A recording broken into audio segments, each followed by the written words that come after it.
Hi YouTube, my name is Anya and today I wanted to talk about a recent experience that I had, which was incredibly intense, mind-blowing, profound, and I think there's not a lot of people who perhaps know about it.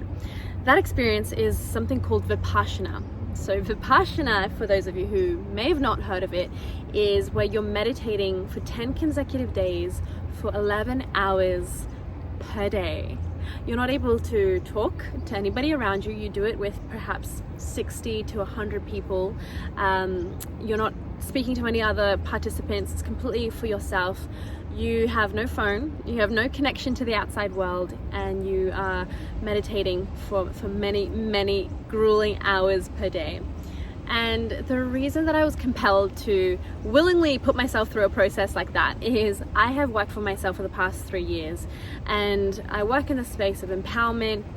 Prior to that, I was working in social media, digital marketing, and there's a lot of noise that I encounter and experience, whether that be noise from social media, whether that be noise from coaches and the things that I'm told that I have to do.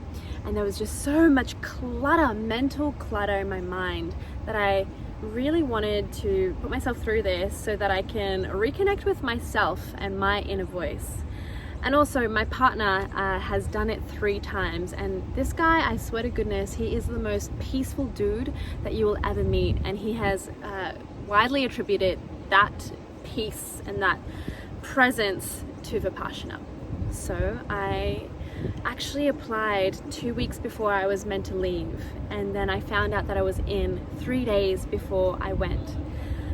So would I recommend the experience? What was the experience like? What was my biggest takeaways? Did I have any mind-blowing experiences? I get that question asked all the time.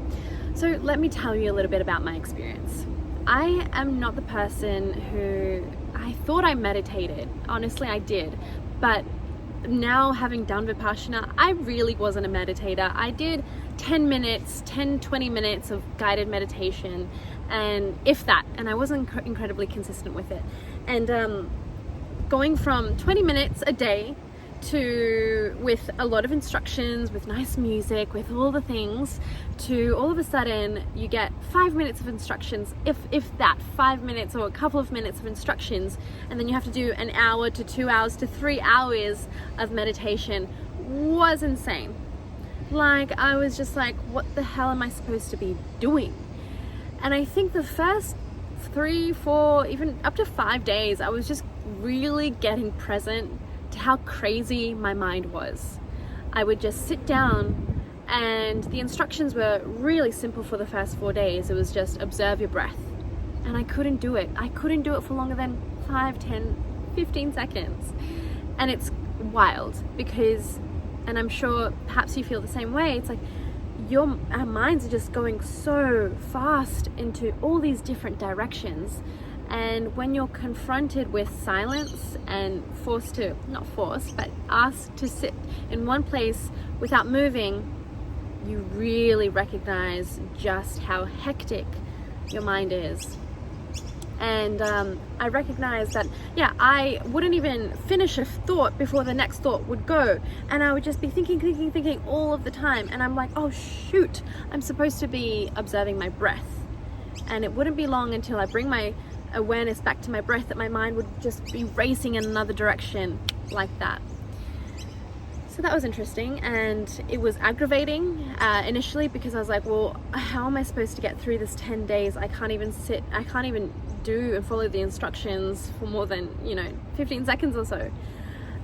But I said to myself, I'm going to approach this like I would approach another working event, where I'm off-site, I'm here to learn, I'm here to develop myself, and I'm going to be a diligent student. And so I made sure that I would always arrive early to my meditation session, and I would not allow myself to leave. You are actually allowed to leave, and you can stand up, go to the bathroom, have some water, all of that sort of thing. You can go back to your room to meditate.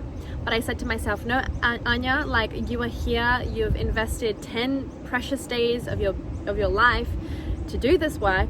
You are not gonna take any shortcuts. And so that's exactly what I did. And so progressively it got easier. It got better. I wouldn't say easier, it got better. I found myself quieting my mind. I wouldn't have as many crazy thoughts. The thoughts were always there, but I eventually started to notice that I was able to become more focused. I was able to maintain that focus for longer, and when I would deviate my attention and I was thinking about something, I was able to bring it back a lot quicker.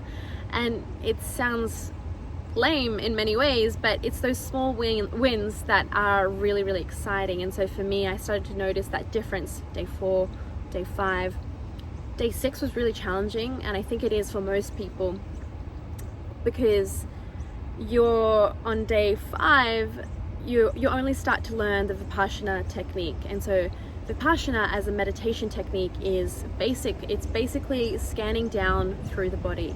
Sounds simple, but you really need to master the first part of the technique before you're able to do that. And the first part is just the simple observation of the breath. I got to day 5, and they teach you the Vipassana technique. They also instruct you for 1 hour, for your 1 hour sits. You have 3 1-hour sits per day, that you're not to move your body, you're not to rearrange your posture or, fix up anything. You're simply supposed to sit in one position the entire duration of that hour, not even moving your arms or hands, opening your hands, definitely not opening your eyes. And so that moment where I was instructed to do so was awful, because you're supposed to sit for an hour and I couldn't sit for even 30 minutes. And I was like, what? This is just insane. And you feel that agitation, that frustration, that just wanting to move, wanting to run away. And so being on day 6, I was really, really noticing it, because it's like, well, you've already spent 6 days of your life doing this process, and then all of a sudden you're asked to sit, and you're not able to sit for longer than 30 minutes or so. But what was really interesting is I never kind of went into that self-judgment, and I never wanted to beat myself up. I was like, you know what, I'm here. That's a pretty remarkable effort that I'm here for 6 days. That's awesome. And I was like, you know what, my other option would be to leave. And if I were to leave, I would have to catch a train, call my partner. The logistics of getting home would be a nightmare. So I would always say to myself, what would I rather? Do all of that foo-foo, or sit for an an extra hour, and then, a meal time is around the corner. My bed where Vipassana was taking place is so comfortable. So I always would rationalize with myself that it was the better option to stay. So leaving was never the option. But what was really fascinating is after day 6, after feeling really frustrated and agitated, I was like, you know what, it's fine. I'm here. I'm just going to keep being persistent, keep being a diligent student. And then on day 7, in those 1-hour sits, I ended up being able to sit not for 30 minutes, not for 45 minutes, not for 50 minutes. Out of nowhere, I was able to sit for 2.5 hours. Yeah, like it was only supposed to be for an hour, but you have these sessions and they give you a break every hour or so. And I decided to stay and continue meditating, and I was able to stay without moving for 2.5 hours. And that felt so wonderful. And I felt this incredible sensation throughout my body of this beautiful vibrational energy. And before I continue, I just want to preface that if you do decide to go into Vipassana, please don't compare my experience to yours. Everyone's experience is entirely unique and so different. And, based on our own emotional history, things that we've encountered and gone through in our lives, your experience is going to be different. And for whatever reason, I was able to have that experience, which was cool. But the whole premise of Vipassana is you're not supposed to become attached to anything, both the good sensations or the bad sensations. And so I was mindful of that, and I was able to continue. I did it again the 8th day. I was able to sit for 2.5 hours. And as soon as I kind of was like, okay, I started to really feel like, oh my God, I'm amazing at Vipassana. It sounds bad, but that was the truth. It's like I was able to sit for 2.5 hours. I knew that most people weren't even able to sit for an hour, and I did become attached. And lo and behold, day 9, I was so agitated. I couldn't sit still for more than, again, 30 minutes or so. And that is the whole premise of Vipassana, is you become so aware and so conscious to the fact that nothing is permanent, that everything is changing, and you should never, ever, ever get to it attached to anything. And so that was a big, beautiful lesson for me. It was an annoying lesson for me, but I had to confront it. Is, you know, just as much as we want to avoid pain, we want to run towards pleasure sensations. And I was really starting to run to those pleasure sensations and not wanting to experience the pain. And my experience was such that I needed to recognize that nothing is forever, and none of it will last, and that's okay. And there is nothing better about having these nice sensations through your body than having pain through your body. Nothing is better or worse, it just is. So that is my sort of, I guess, overview of my experience of Vipassana. I really wanted to talk to the entrepreneurs, the people who work for themselves, or entrepreneurs who are really taking on a lot of responsibility within a company. And I want to share that if you have seen or heard or somehow come across Vipassana before and you've considered doing it but were doubtful about what the benefits might have been, let me just say, you will not regret going if you truly commit to doing the process 110%. If you give yourself no other option but to stay. It's been 2 weeks now since I concluded my Vipassana experience, and I would say I've certainly felt and noticed the difference. The people in my life closest to me have certainly seen the difference. My best friend and business partner said to me yesterday, like, whoa, you've really changed in the best way possible.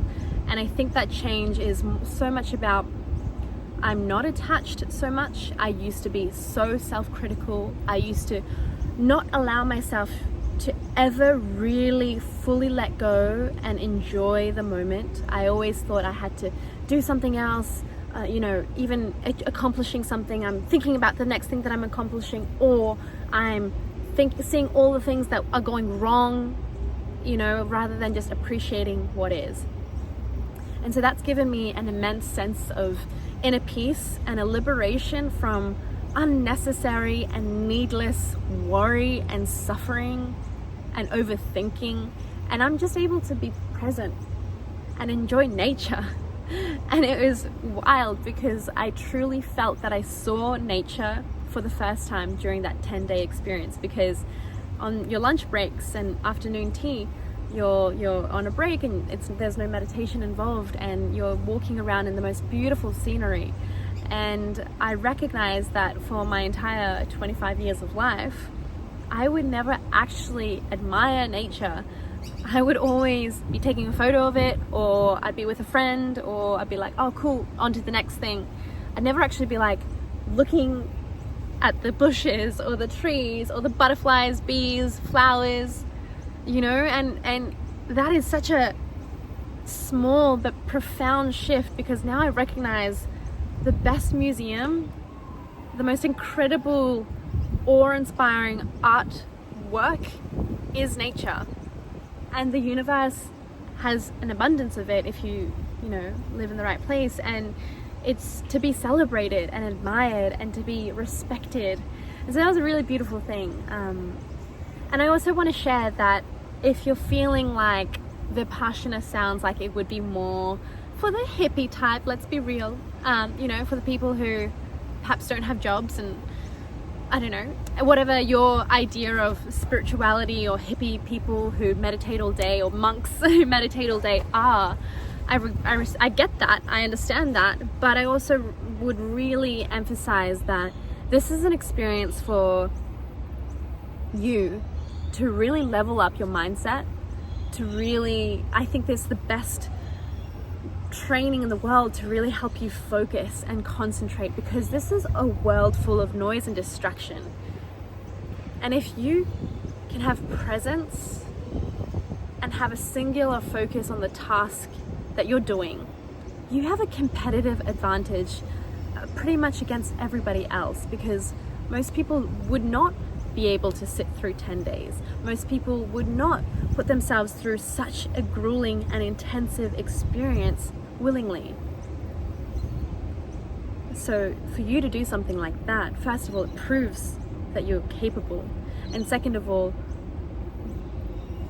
you are constantly training your focus. And that is so incredibly valuable. So I really hope that imparts my emphasis on how powerful an experience like this would be for anybody, but particularly because I'm speaking from experience as an entrepreneur who works for herself, who has 1,000,001 distractions that could possibly go on at any one point. Doing something like this will serve you immensely. It will serve you in a career context, and it'll also serve you in a relationship context too. And it'll make you more peaceful, it'll make you happier, it'll make you let things go that just don't matter. And I also want to say that you can't expect to do a 10-day thing and be enlightened.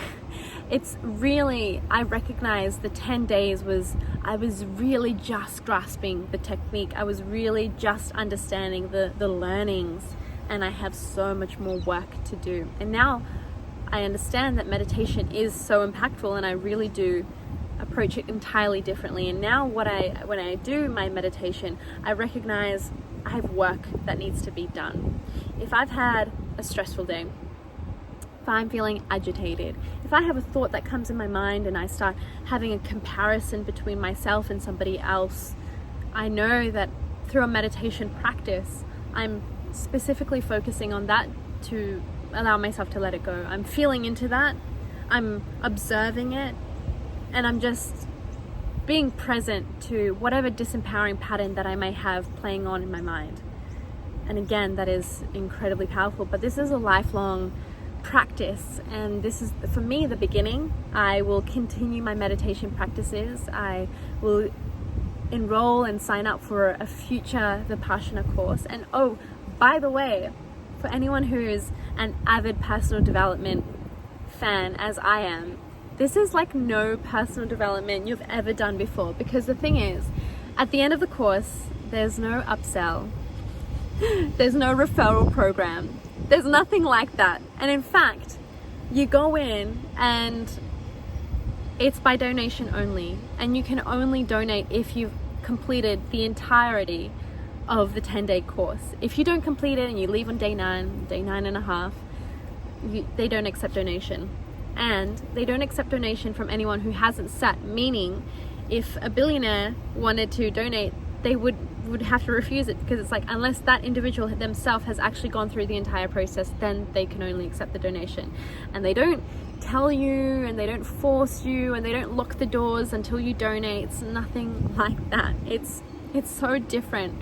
And what I really think about it is it's so pure. And I've done a lot of work on myself, and I believe that this is the distillation of all of these incredibly potent personal development concepts distilled into a very simple process that is easy to comprehend, but is so much more about the experience. And I feel that a lot of personal development has worked so much on the intellectual side of things, the rationalization, and they give you the frameworks and the strategies and the concepts, but that almost undermines you from living into and having an experience, which trumps all of that. If you experience something, then you truly know something. If you live that and embody it, you really, really know it. Whereas someone else might be able to talk about it and speak beautifully about it, but unless they're living it, they don't really, really know it. I hope that makes sense anyway. So if you are thinking about it, considering doing a Vipassana course, take it from me, being an entrepreneur, working for myself, living a stressful life in beautiful Sydney, doing something like this has massively improved my life, has given me a resilience, a focus, inner peace, a groundedness, a presence that is so invaluable. And I wish I had done it many, many years ago, because I feel like now I have this technique that I can always go back to, and I'm equipped with something that will be a lifeline for me when times get really tough, and that is pretty remarkable. So I hope you enjoyed this video. If you do have any questions, oh my goodness, it's been 20 minutes. If you have any questions at all for me, oh, look at that background. Damn, honey, it's beautiful. It is like 5:30 p.m. in Sydney. Luckily, daylight savings is on and we can enjoy this beautiful view. But thank you for spending 20 minutes of your time with me. If you got so far, I so appreciate you. And please leave a comment in the video, in the comments below, if you want to see more videos of me talking about my personal development experiences. If you have any questions related to Vipassana, if you have any questions at all for me, I would love to connect with you, answer them, and start building a beautiful and engaged community here on YouTube. Love you for watching this video. I thank you for watching this video, and I hope to see you here again. So much love. Bye.